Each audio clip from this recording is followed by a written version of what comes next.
Alors, rebonjour, j'espère que tu vas bien par la grâce de Dieu. Alors, nous allons continuer nos leçons sur cette série d'enseignements sur les bases de notre relation avec Dieu, les bases de notre relation avec Jésus-Christ. Alors, dans le précédent numéro, j'ai parlé du prix à payer pour suivre Jésus. Amen. Aujourd'hui, je partage avec toi l'assurance du salut en Jésus-Christ. Pourquoi ce sujet? Parce que plusieurs personnes, lorsqu'ils donnent leur vie à Jésus, certaines personnes ne savent pas s'ils sont sauvés. Certaines personnes ne savent pas en fait, ils sont certes sauvés, mais ils ne savent pas comment être sûrs qu'ils sont sauvés. Le but de cet enseignement, c'est de partager quelques éléments de la parole de Dieu avec toi qui vont t'aider à bâtir une relation avec Jésus, mais surtout à avoir une certaine assurance concernant le salut en Jésus-Christ. C'est important d'avoir l'assurance du salut parce que si nous vivons, nous ne vivons plus pour nous-mêmes, mais nous vivons pour Jésus-Christ. Et si nous vivons pour Jésus-Christ, nous devons avoir l'assurance que nous sommes sauvés en Jésus-Christ. Alors sans plus tarder, j'espère déjà que tu as ta Bible et que tu as de quoi noter. Sinon, récupère rapidement ton cahier de notes et puis prends ta Bible aussi pour lire les versets avec moi. Alors, l'assurance du salut en Jésus-Christ. Alors, la première chose que tu dois déjà savoir, c'est que rien ne peut te séparer de l'amour de Dieu. La Bible dit dans Romains, chapitre 8, versets 38 à 39, le livre de Romains, c'est un livre du Nouveau Testament. Et là, c'est l'apôtre Paul qui parle. Il dit, car j'ai l'assurance que ni la mort, ni la vie, ni les anges, ni les dominations, ni les choses présentes, ni les choses à venir, ni les puissances, ni la hauteur, ni la profondeur, ni aucune autre créature ne pourra nous séparer de l'amour de Dieu manifesté en Jésus-Christ notre Seigneur. Alors, aujourd'hui, mon cher ami, je veux te rassurer d'une chose, c'est que rien ne peut te séparer de l'amour de Dieu pour toi. À partir du moment où tu es conscient que Jésus est mort pour toi et que tu as décidé de te tourner vers Jésus-Christ, tu dois être conscient que dès aujourd'hui, la mort ne pourra pas te séparer de l'amour de Dieu pour toi. Même s'il advienne que tu meurs maintenant, Dieu, tu recouvreras ton Dieu, tu vas rencontrer ton Dieu dans l'au-delà et tu vas passer ton éternité avec lui. Ni les anges, ni les dominations. Aucun esprit, aucun ange ne peut te séparer de Dieu. C'est vraiment important que tu le saches parce que quand la Bible dit ni les choses présentes, ni les choses à venir, ça veut dire qu'il y a des choses qui vont t'arriver maintenant. Il y a des choses qui vont t'arriver dans le futur. Mais si tu ne prends point garde, ces choses risquent de te séparer de l'amour de Dieu. Ces choses risquent de te faire croire que Dieu ne t'aime pas. Parce que oui, donner sa vie à Jésus-Christ ne fait pas de nous des personnes qui n'auront plus de challenges dans la vie. Non. À, à partir du moment où tu donnes ta vie à Jésus, ta vie est conduite par Jésus, mais Dieu va permettre que tu aies des challenges, que tu aies des difficultés. Et il ne faut pas que les choses présentes, comme la Bible le dit, et que les choses à venir te font croire que Dieu ne t'aime pas. Ce n'est pas parce que tu vas rencontrer des challenges dans l'avenir que tu vas avoir l'impression que Dieu ne t'aime pas. Non, ce n'est pas vrai, c'est faux. Il ne faut pas que les challenges que tu vas rencontrer à l'avenir te donnent l'impression que Dieu t'a abandonné. Non, l'amour de Dieu est toujours là. L'amour de Dieu demeure. Et la Bible dit, ni les puissances, ni la hauteur, ni la profondeur, ni aucune autre créature, aucune de ces choses, aucune puissance ne peut te séparer de l'amour de Dieu. Écoute, même la puissance de la sorcellerie ne peut pas te séparer de l'amour de Dieu pour toi. Même la puissance du péché ne peut pas te séparer de l'amour de Dieu pour toi. Dès ce jour, je veux que tu sois conscient de ceci. Peu importe ce qui t'arrivera, tu dois être conscient que Dieu t'aime et que son amour est là.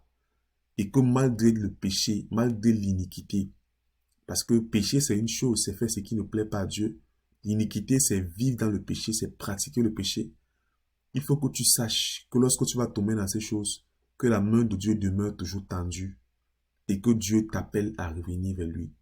Si tu te répands d'un cœur sincère et que tu viens vers Dieu, Dieu va te pardonner. Voilà pourquoi c'est important que je te dise aujourd'hui que rien ne peut te séparer de l'amour de Dieu. Donc si jamais tu commences à suivre Jésus et qu'après tu abandonnes ta marche avec Jésus, il faut que tu saches que devant Dieu, tu n'auras aucune raison valable. Parce que la parole de Dieu nous dit que rien ne peut nous séparer de l'amour de Dieu manifesté en Jésus-Christ, notre Seigneur. Quel que soit le problème que tu as, quelle que soit la difficulté, quel que soit le challenge, quelles que soient les frustrations, ça n'enlève et ça n'enlèvera jamais le fait que Jésus t'aime et le fait que Jésus te tend la main chaque jour, même lorsque tu t'es éloigné de sa maison et de sa volonté. Ça, c'est une première vérité. Alors, la deuxième chose, c'est que tu dois savoir que dès que tu as donné ta vie à Jésus, et, j'insiste, dès que tu as donné ta vie à Jésus et que tu as décidé de marcher selon les voies de Dieu, selon les voies de Jésus, tu as la vie éternelle. Je ne te dis pas que tu auras la vie éternelle, mais je te dis que tu as la vie éternelle. À partir de l'instant où tu donnes ta vie à Jésus, que tu te tournes vers Jésus, tu as déjà la vie éternelle. Tu commences à vivre la vie éternelle. Parce que la vie éternelle, c'est connaître Dieu, c'est vivre avec Dieu. J'insiste sur le fait que nous avons la vie éternelle parce que nous avons donné notre vie à Jésus et que nous marchons selon ce que Jésus veut. Sinon, c'est trop facile de dire, j'ai donné ma vie à Jésus et je m'en vais vivre comme je veux. Non, tu ne peux pas donner ta vie à Jésus. Aller vivre ta vie comme tu veux, aller vivre dans le péché, aller vivre dans la débauche et croire que tu as la vie éternelle. Ce n'est pas vrai, c'est faux. La parole de Dieu dit dans Jean 10, versets 27 à 28, et ça c'est Jésus qui parle. Le livre de Jean, c'est un livre qui est dans le Nouveau Testament, dans Jean chapitre 10, versets 27 à 29. Jésus dit, « Mes brebis entendent ma voix. Je les connais. » Le je là, c'est Jésus, parce que c'est Jésus qui parle. « Et elles me suivent. Je leur donne la vie éternelle. » Jésus n'a pas dit « je leur donnera ». C'est pourquoi je t'ai dit « tu as la vie éternelle ». Tu n'auras pas la vie éternelle, tu as la vie éternelle. Je leur donne la vie éternelle et elles ne périront jamais. Ça veut dire, Jésus a dit « mes brebis entendent ma voix, je les connais et elles me suivent ». Aussi longtemps que tu suis Jésus, Jésus te dit « tu as la vie éternelle et tu ne périras jamais ». Et Jésus dit, personne ne les ravira de ma main. Mon Père qui me les a donnés est plus grand que tous et personne ne peut les ravir de la main de mon Père. Mon frère, ma soeur, à partir du moment où tu décides de suivre Jésus, on t'a parlé de la bonne nouvelle, on t'a dit que Jésus t'aimait, tu as entendu la voix de Jésus, comme Jésus dit, mes brebis entendent ma voix. Tu as entendu la voix de Jésus, tu l'as connu et tu l'as suivi. Aussi longtemps que tu vas continuer de suivre Jésus, que tu vas continuer de marcher sur les pas de Jésus, que Jésus va être ton berger. Jésus te dit aujourd'hui qu'il te donne la vie éternelle et que tu ne vas jamais périr. La Bible dit jamais périr. Aussi longtemps que tu suis Jésus de tout ton cœur, de toute ton âme, d'un cœur sincère, en marchant comme Jésus veut, tu ne vas jamais périr. Et personne ne va ravir ta vie entre les mains de Jésus. Personne, personne, personne. La Bible est claire là-dessus. Certaines personnes vont souvent dire non, vraiment, les sorciers m'ont beaucoup menacé. J'ai abandonné de suivre Jésus parce que la sorcellerie me dérangeait trop. J'ai abandonné de suivre Jésus parce que vraiment, je me sentais plus vraiment en sécurité. Aussi longtemps que tu entends la voix de Jésus, que tu suis Jésus, la Bible dit que tu ne périras jamais et que personne ne pourra te ravir de la main de Jésus. C'est ce que la parole de Dieu dit. Alors mon frère, ma soeur, crois à la parole qui t'est annoncée aujourd'hui. Et la parole est vérité. Crois en elle. C'est la deuxième chose sur l'assurance du salut en Jésus-Christ.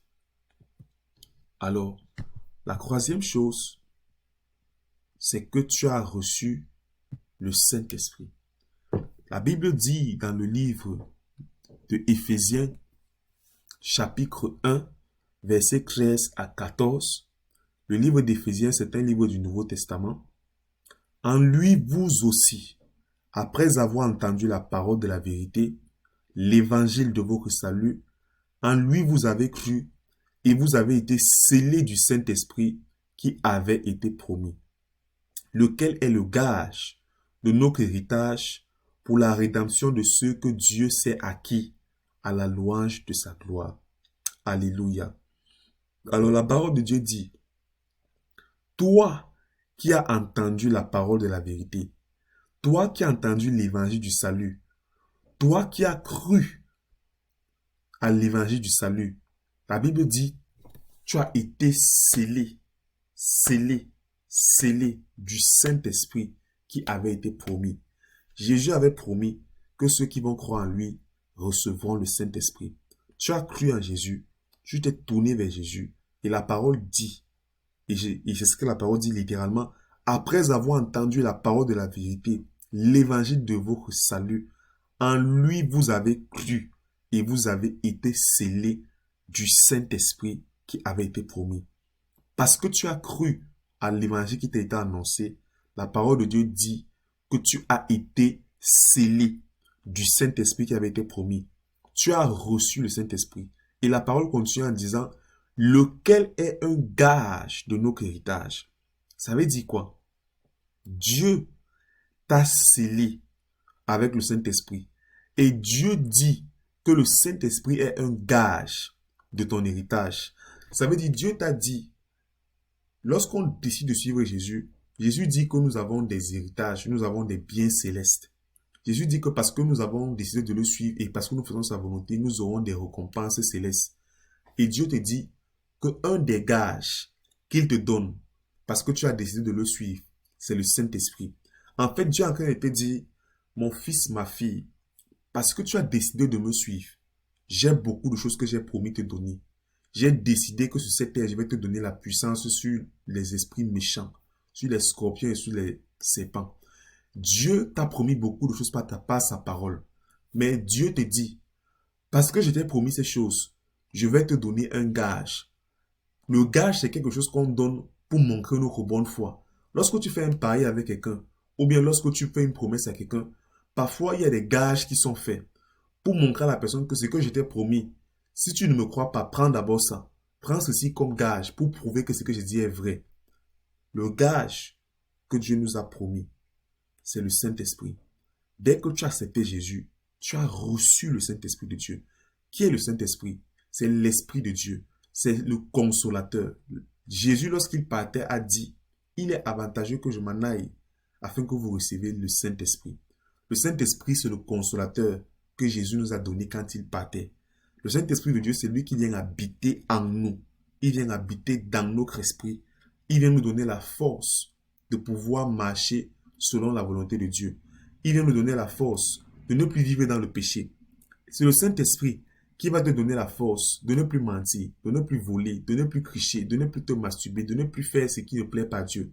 C'est le Saint-Esprit qui va te donner la force de ne plus te droguer, de ne plus prendre la cigarette, de ne plus être dépendant de l'alcool. C'est le Saint-Esprit qui va te donner la force de ne plus être une femme querelleuse, colérique, qui insulte les hommes, qui méprise les gens. C'est le Saint-Esprit qui fait cela. Alors, mon cher ami, aujourd'hui, j'ai une bonne nouvelle pour toi. Parce que tu t'es tourné vers Jésus, tu as reçu le Saint-Esprit. Et ce Saint-Esprit est un gage que Dieu t'a donné. Tu as été scellé. Tu as été scellé du Saint-Esprit. Le Saint-Esprit est en toi et il est imprégné dans ton esprit. Alors, lorsque tu te sens seul, lorsque tu te sens tenté, lorsque tu as l'impression que tu n'as plus les forces, parle au Saint-Esprit. Parce que le Saint-Esprit est en toi. C'est un gage que Dieu t'a donné pour te montrer qu'il est avec toi et qu'il ne va jamais t'abandonner. Parce que oui, son amour sera toujours disponible et son amour sera toujours avec toi. Alléluia. Alors, comment être sûr que tu as le Saint-Esprit? Certaines personnes s'attendent souvent à des manifestations. Certaines personnes s'attendent souvent à voir des choses. Mais Dieu, en fait, n'est pas un Dieu du sensationnel. Dans 1 Jean, chapitre 5, verset 11 à 12, ce n'est pas Jean. Il y a un livre de la Bible qui s'appelle Jean. Il y a aussi un livre de la Bible qui s'appelle 1 Jean. Donc, il faut bien choisir le livre. Ce n'est pas Jean, mais c'est 1 Jean. La Bible dit, et voici ce témoignage. C'est que Dieu nous a donné la vie éternelle et que cette vie est dans son Fils. Celui qui a le Fils a la vie. Celui qui n'a pas le Fils n'a pas la vie. Alléluia. Comment est-ce que tu as le Saint-Esprit? Si tu as accepté Jésus-Christ dans ta vie, alors tu as le Saint-Esprit de Dieu. Parce que le Saint-Esprit, c'est l'Esprit de Jésus. Le Saint-Esprit, c'est l'Esprit que Jésus a dit qu'il nous a envoyé quand il partait. Quand tu as accepté Jésus dans ta vie, le Saint-Esprit t'a été donné par Jésus-Christ. Celui qui a le Fils a la vie. Est-ce que tu as le Fils? Est-ce que tu as Jésus-Christ? Est-ce que tu as accepté Jésus dans ta vie? Si tu as accepté Jésus dans ta vie, alors je veux que tu saches aujourd'hui que tu as aussi reçu le Saint-Esprit. Si tu as accepté Jésus dans ta vie comme ton Seigneur et ton Sauveur et que tu as décidé de marcher selon ce que la parole de Dieu te prescrit, alors tu as reçu le Saint-Esprit. Parce que Jésus a dit qu'il devait nous envoyer le Saint-Esprit comme consolateur. Et ce Saint-Esprit, il est là. Et Jésus a aussi dit dans sa parole que le Saint-Esprit était un gage pour l'évangile. Est-ce que tu as cru à l'évangile du salut qui t'a été annoncé? Oui. Si tu as cru à cet évangile, alors tu as reçu le Saint-Esprit. Ne t'attends pas à avoir des sensations. Sache juste que tu as reçu le Saint-Esprit et aie foi que le Saint-Esprit est en toi et parle au Saint-Esprit. Peut-être par la grâce de Dieu, nous aurons des enseignements sur le Saint-Esprit dans d'autres séries. On verra si le Seigneur nous le permet. Alors, maintenant que je sais que je suis sauvé, maintenant que je sais que j'ai l'assurance du salut en Jésus-Christ, est-ce que ça veut dire que je dois retourner dans la vie de péché, je dois retourner dans le monde, je dois continuer à vivre comme je vivais, je dois aller vivre comme quelqu'un qui est perdu, comme un débauché? Non. Tu dois faire attention à ne pas retourner dans le péché. La Bible dit dans le livre de Romains, chapitre 6, verset 1, « Que dirons-nous donc? Demeurerions-nous dans le péché afin que la grâce abonde? Loin de là. Nous qui sommes morts au péché, comment vivrions-nous encore dans le péché? » Plusieurs personnes, parce qu'ils savent que Dieu les aime, parce qu'ils savent que la Bible dit que rien ne peut leur séparer de l'amour de Dieu, décident de retourner dans le monde et de vivre comme ils voulaient. Fais attention à ne pas retourner dans le péché, s'il te plaît. À cause du péché, Adam et Ève ont été chassés de la présence de Dieu. Si tu t'amuses avec le péché va te détruire. Ce n'est pas parce que Dieu te dit qu'il t'aime et qu'il pardonne tes péchés que tu vas maintenant aller pécher, sachant que tu vas venir demander pardon à Dieu. La première personne qui perd lorsqu'elle se livre au péché, ce n'est pas Dieu, c'est toi. Parce que le péché te détruit d'abord en premier. Le péché détruit sévèrement la vie de l'homme. Écoute, ce petit péché mignon que tu gardes est comme un petit serpent que tu gardes à la maison et que tu nourris. Ce serpent, au fur et à mesure que tu gardes ce petit péché, cette chose que tu appelles petit péché, ce petit mensonge, ce petit flirt avec cette personne, avec ce garçon, avec cette fille, alors que Jésus te demande de te consacrer, de te sanctifier. Cette petite chose que tu fais, et tu dis que ce n'est pas grave, c'est comme un serpent que tu élèves, que tu nourris. Mais ce serpent, il va grandir et il va t'engloutir et on ne parlera plus jamais de toi. Fais attention au péché. La Bible dit que nous qui sommes morts au péché, nous ne devons plus vivre dans le péché. Parce que tu as donné ta vie à Jésus-Christ. La Bible dit que nous avons donné sa vie à Jésus. Ça veut dire j'ai décidé de donner ma vie, donner mon corps. J'ai décidé de me donner à Jésus. Tu ne peux pas dire que tu as donné ton corps à Jésus, donné tes pensées à Jésus, donné ta bouche à Jésus, mais continuer à mentir avec ta bouche. Tu ne peux pas dire que tu as donné ta main à Jésus, mais continuer à te masturber, à caresser des filles, des personnes, des filles, des hommes qui ne sont pas tes partenaires. Tu ne peux pas dire que tu as donné ta bouche à Jésus et continuer à mentir, à insulter, à embrasser des gens qui ne sont pas tes partenaires, qui ne sont pas tes conjoints ou tes conjointes. C'est pas possible. Tu ne peux pas dire que tu as donné ta vie à Jésus. Tu as donné ton corps à Jésus. Et continuer à prendre tes pieds pour aller en boîte de nuit, continuer à prendre tes pieds pour aller dans les lieux qui ne glorifient pas Dieu, ce n'est pas bon. Alors aujourd'hui, je t'encourage à ne pas retourner dans cette vie. S'il te plaît, tu as été sauvé par la grâce de Dieu. Ne demeure pas dans le péché. Oui, il peut arriver que tu tombes. Il peut arriver que tu pèches. Mais s'il arrive que tu pèches, cours vite vers ton Père pour lui demander pardon. Ne reste pas dans le péché. Ne prends pas plaisir à pécher. Ne prends pas plaisir à rester dans le péché. La Bible dit, demeurerions-nous dans le péché afin que la grâce abonde? Il y a une différence entre péché et demeurer dans le péché. Je prends un exemple simple. Si je vis à l'adresse A, si je vis, par exemple, je vais prendre quelle ville? À Paris. Et que je voyage pour aller dans une autre ville, par exemple à Toulouse. Je vais arriver, je vais dormir à Toulouse dans un hôtel. Mais est-ce que je demeure à Toulouse? Non. Je demeure à Paris. La différence entre péché et demeurer, c'est que celui qui tombe dans le péché, c'est comme celui qui a voyagé pour aller à Toulouse. Tu es tombé une fois, relève-toi rapidement, demande pardon à Dieu et sépare-toi de cette façon de vivre. Mais celui qui demeure, c'est celui qui vit dans ça. Dieu te dit aujourd'hui, tu ne dois plus vivre dans le péché.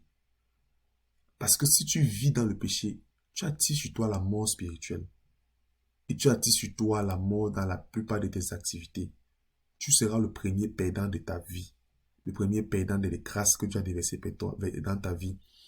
Et lorsque tu demeures dans le péché, tu éloignes la gloire de Dieu dans ta vie. Donc, s'il te plaît, mon cher ami, fais attention à ne pas retourner dans le péché. Ce n'est pas parce que tu as été sauvé, parce que Dieu t'aime, que tu dois continuer à vivre dans le péché. Lorsqu'un porc a été pris et lavé, il retourne encore dans la saleté. Ne sois pas comme un porc, sois comme un chat qui se nettoie, que lorsqu'il a péché, il se nettoie. Lorsqu'il s'est sali, il se nettoie.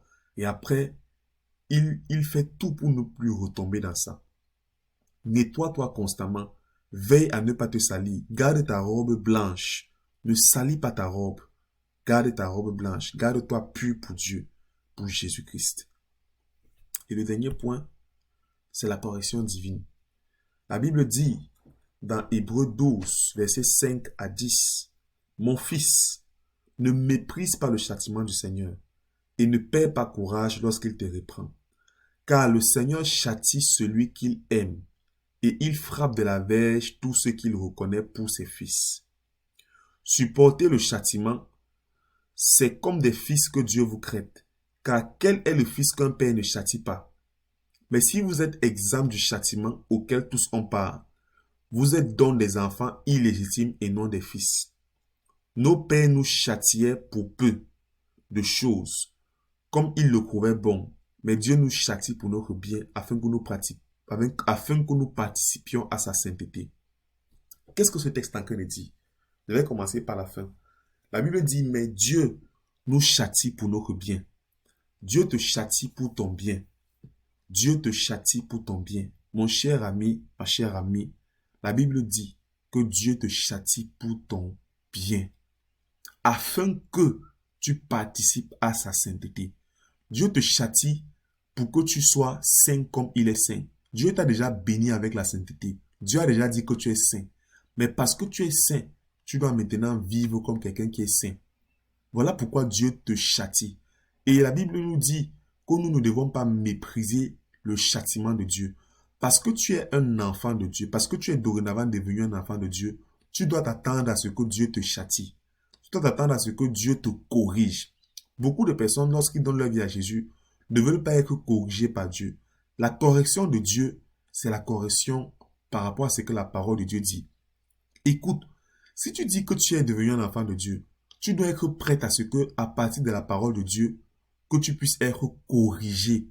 Tu dois être prêt à ce que si tu avais dit, par exemple, dans ton esprit ou même à des hommes, que tu ne vas jamais pardonner ton père ou ta mère, tu dois être prêt à ce que quand on va ouvrir la Bible pour te montrer que Jésus demande de pardonner à tous les hommes, tu dois être prêt à pardonner.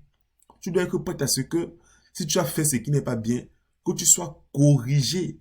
Parce qu'en fait, la Bible dit, le Seigneur châtie celui qu'il aime et il frappe de verge tout ce qu'il reconnaît pour ses fils. Lorsque Dieu te châtie, c'est parce qu'il t'aime. Lorsque Dieu te corrige, c'est parce qu'il t'aime. Dieu va plusieurs fois te corriger. Ce n'est pas parce que tu es devenu un enfant de Dieu que ta vie va marcher comme sur des roulettes. Dieu va parfois te corriger. Dieu va parfois permettre que tu traverses des moments difficiles. Dieu va parfois te faire passer par l'ombre de la vallée de la mort, mais tu ne seras pas seul. Il sera avec toi. Dieu va parfois permettre que certaines choses de grave t'arrivent. Dieu va parfois permettre que certaines choses t'arrivent parce qu'il veut te corriger, parce qu'il veut te montrer que tu as pris une mauvaise voie. Dieu ne te tente pas, mais Dieu veut te corriger. Et si Dieu te corrige, c'est parce que Dieu estime que tu es un fils. Quand tu vois des enfants, un enfant qu'on ne corrige jamais, qu'on n'a jamais corrigé, qu'on ne lui a jamais interdit de faire quelque chose, c'est un enfant qui est gâté. Un bon parent, c'est un parent qui châtie ses enfants, c'est un parent qui corrige ses enfants, c'est un parent qui est capable de dire à son enfant, non, tu ne fais pas ça, parce qu'on ne fait pas ça. C'est un parent qui est capable de dire à son enfant, à partir de telle heure, on se couche pour dormir, on ne reste pas éveillé. Si Dieu ne te corrige pas, si Dieu ne te châtie pas, si Dieu ne te donne pas des instructions, si Dieu ne t'interdit pas de faire certaines choses comme un bon parent interdit son enfant de faire certaines choses, alors tu n'es pas un bon fils. Tu seras un enfant gâté. Mais parce que Dieu t'aime, Dieu va te châtier. Parce que Dieu t'aime, tu auras envie de faire certaines choses, mais Dieu va t'interdire de faire ces choses. Est-ce que tu vas obéir à Dieu ou bien tu vas vouloir faire comme tu veux? Plusieurs personnes disent qu'ils veulent suivre Jésus, mais ne sont pas prêtes à obéir. Plusieurs personnes disent que Dieu est leur Père, mais ne sont pas prêtes à obéir à Dieu leur Père. Si Dieu est ton Père dorénavant, alors tu dois être prêt à obéir à ce que ton Père te demande. Une chose par exemple, tu ne peux pas dire que tu es un enfant de Dieu et tu décides de te marier avec quelqu'un qui ne croit pas en Dieu, avec quelqu'un qui n'a pas les mêmes croyances que toi. La Bible dit par exemple qu'il n'y a rien de commun entre la lumière et les ténèbres. Tu ne peux pas dire que tu es un enfant de Dieu, que Dieu est ton Père, et tu te maries avec quelqu'un qui ne croit même pas en Dieu. Ce n'est pas biblique. Est-ce que tu vas épouser cette personne parce que tu l'aimes? Ou alors tu vas te laisser corriger par Dieu? Ou alors tu vas abandonner ce projet parce que Dieu n'agrée pas cela? Écoute, aujourd'hui tu as été sauvé parce que tu as cru en Jésus. Et je rends grâce à Dieu pour cela. Mais, souviens-toi, parce que Dieu t'aime, Dieu va te corriger. Dieu va te châtier. Et si tu n'es pas châtié par Dieu, la Bible dit que tu es un enfant illégitime. Alors, est-ce que tu vas laisser Dieu te corriger? Est-ce que tu vas laisser Dieu te châtier? Est-ce que tu vas laisser Dieu t'amener sur ses voies? Ou alors tu vas prendre tes propres voies? Je t'encourage aujourd'hui, mon cher ami, à marcher sur les voies du Seigneur. Ça fait mal, c'est difficile, mais souviens-toi que le verset 10 dit que Dieu nous châtie pour notre bien. Le verset 10 dit, Dieu nous châtie pour notre bien. Dieu te châtie pour son bien. Dieu sait où il veut t'amener. Dieu connaît les projets qu'il a pour toi. C'est pourquoi, lorsque tu marches avec lui, il te conduit vers un chemin qu'il veut que tu empruntes. Ce ne sera pas facile. Tu ne seras pas forcément d'accord avec le chemin que Dieu met devant toi. Mais obéis juste à la voix de Dieu. Obéis à la parole de Dieu. Obéis aux instruments de Dieu. Aux instructions de Dieu, pardon. Obéis aux instructions que Dieu va te donner au travers de sa parole. Et même au travers des visions, des songes. Au travers des serviteurs que Dieu va établir dans ta vie. Obéis à Dieu. Accepte la correction divine. Alors aujourd'hui, je suis content d'avoir partagé ceci avec toi. J'espère que après cette leçon, tu es davantage convaincu que tu es sauvé et tu sais davantage ce que tu dois faire pour demeurer sauvé. Parce qu'il faut continuer à suivre Jésus, à suivre sa voie et à marcher selon ce que la parole nous dit pour demeurer dans le salut de Dieu. Alléluia.